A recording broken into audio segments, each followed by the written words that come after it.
hello! Didn't see you there. No, come in, please.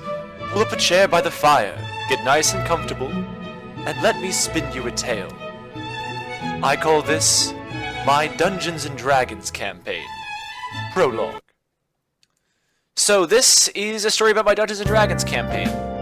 The campaign is called Verthrum. That's the name of the region of the world that the campaign takes place in. I am the Dungeon Master for my group. My name is Michael. That's me. And these are my friends. This is the party of the campaign. There is Connor, Ben, Calvin, Seth, Parker, and Kyle. So this campaign was kind of in the works for a while, and I told all my friends that for this campaign we would not be making characters. And they were not pleased to hear that. Everyone loves making characters for this game. It's like half the game is making the characters. But I just told them that I had a plan, I had a cool idea for this campaign, they just had to trust me. So it was Monday night at our house, and everyone was gathered around the dinner table. Except that it was also game night.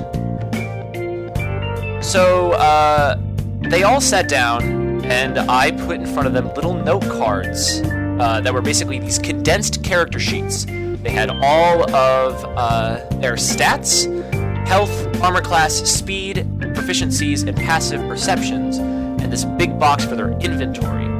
And I told all of them to turn out their pockets and write down every single thing they had on them in their inventories. Some people were more prepared than others for a big adventure. And then up on the screen, I'm just going to put what stats each person had. There were some balancing issues with the whole thing. It's very hard to judge your friends' ability scores kind of fairly. Some people were just going to be more prepared for an adventure than others. But I had kind of expectations for what I thought each of the members of the group was going to be. And they were almost all wrong. But we'll get into that as our story begins here.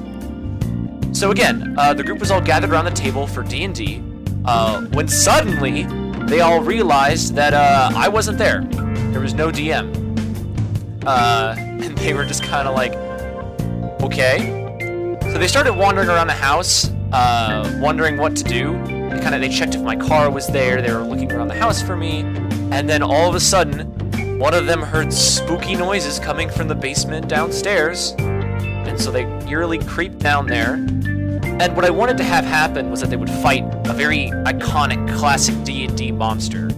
And I couldn't really decide on something that was iconic and low level, so I decided to go with a nerfed displacer beast that just kind of started pouncing on them. And it turns out that between some of the noobs that had never played D&D before out of my friends, and also people who had played D&D a lot, none of them knew what a displacer beast was. So it might as well have been literally anything.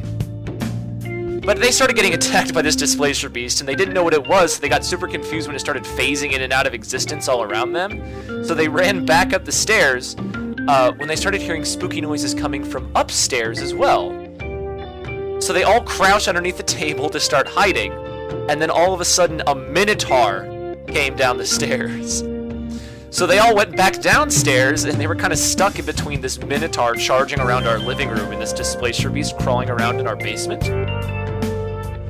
In doing so, they grabbed the weapons that were in the house, which amounted to a couple knives and some Nerf swords. And then in the basement, they saw this flashing purple light coming from our laundry room.